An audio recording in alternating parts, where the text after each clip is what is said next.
Go. Oh, didn't see you there. Hi, how's it going? Welcome to Reading Like a Champion. I, of course, am the reading champion, Miss Vergara. Nice to meet you. Today, boys and girls, we're going to be learning about something that's going to make all of us reading champions. We are going to be relearning how to summarize text.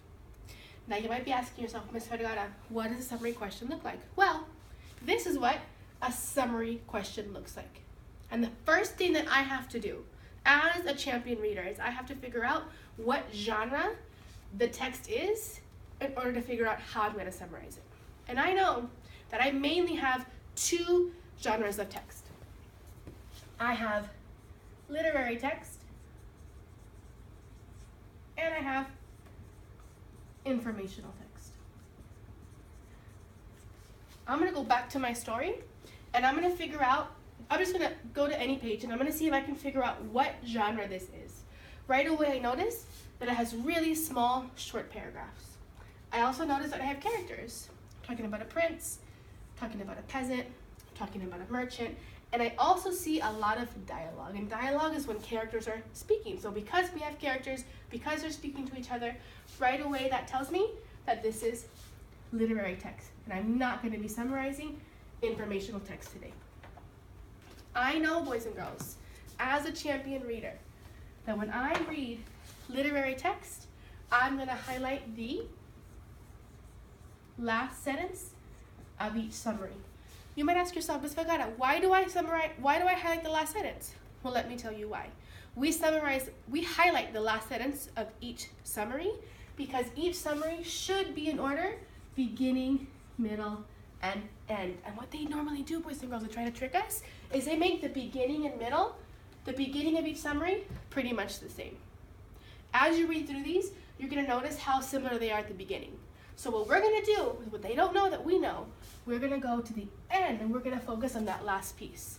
And because we're highlighting the last sentence, that should be the end of our summary.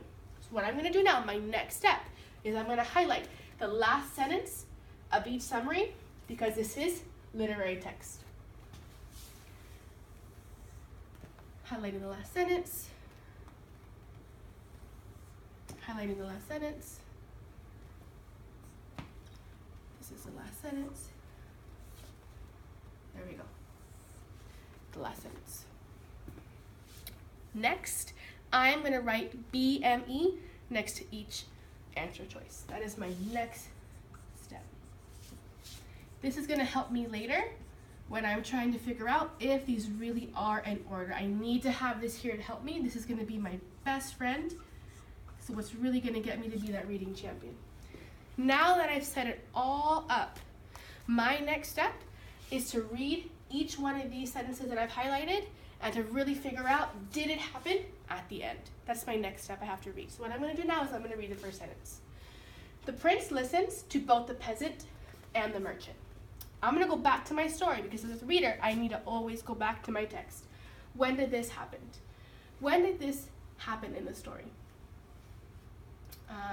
If I go up just a tad,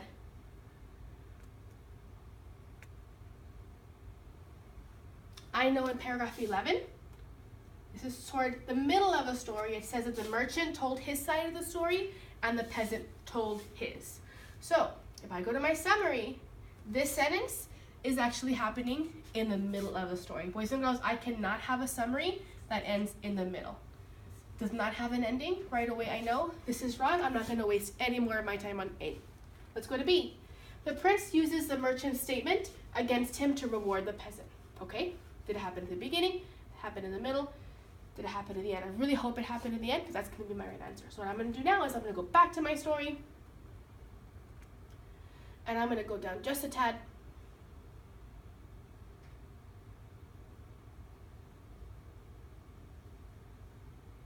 And if I stop, I see that a little bit before this, if I remember correctly, the merchant is talking to the prince about whether or not that bag is his. He says, oh, my bag had 1,000 coins, this bag only had 900. And if we see right here in paragraph 19, the prince says, it's obvious this is not your bag. He's using the merchant's statement against him. If I go back to my answer choice, that was paragraph 19. This happens at the end of my story. So this one could be correct, who knows? Let's go to C. The prince says the bag does not belong to the merchant. Again, we just talked about that. That happened in paragraph 19. This happened at the end of the story. I'm going to go back to my summary. This could happen. Put a question mark on B. I'm going to put a question mark on C because my next step would be to put question marks on those that I think could be correct. Now I'm going to go to D. The prince gives the bag of money to the peasant. You remember correctly, after the prince tells the merchant that he cannot have the money, he gives the bag of money to the peasant. Again, this happens toward the end of the story. My next step is, after I found the ones that I think happened in the end, is now I'm going to go through and I'm going to figure out which one happened in complete chronological order. Which one happened in complete order? Which one is the complete BME? Because what could be happening is these could be scrambled and I wouldn't even know it yet because I'm only looking at the end. What I'm going to do now is I'm going to read through it a little bit. I'm going to try to figure out which one happens in perfect order. After losing a bag of money, a merchant promises a reward of 100 coins for its return. This happens at the beginning. When the bag is returned by a peasant, the merchant tries to avoid any reward by saying the peasant took some money. I think I remember that also happening in the beginning. They both go before a Romanian prince. I think I remember that happening in the middle. So far I have things that happen in the beginning, things that happen in the middle, and things that happen in the end. So this one could be my answer. I still gotta go and check these though. My next step would be to go and check the rest of them. First, I'm gonna look and see if the beginning of the story checks out. One day, a Romanian prince asked a peasant and a merchant to appear in his chamber to talk about a bag of money. This happened at the beginning of the story. The merchant says the peasant took some money out of the bag. All right. The prince can tell that the merchant is greedy. Well, that sort of happened at the end of the story when the prince takes the bag of money away from him. So we have things that happen at the beginning, things that happen at the end. He holds up the bag of money. It is made of leather, just like the other money bags. If you remember correctly, they described the bag of money at the end. This one is missing the middle part. It does not talk about the middle of the story. This is not our answer. D, a merchant travels to Romania where he loses a bag of money. This happens in the beginning of our story. He says that he will give 100 coins to the person who finds it. That also happens at the beginning of our story. A peasant finds a bag of money and returns it to the merchant. Again, that happens at the beginning of our story.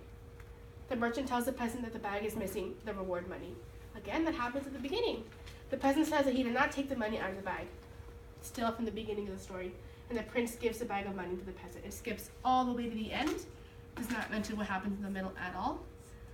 And as we can see, boys and girls, after going through all our steps, we found that D is the best answer because it has the beginning, it has the middle, and it has the very best summary of what happened throughout the whole story in order.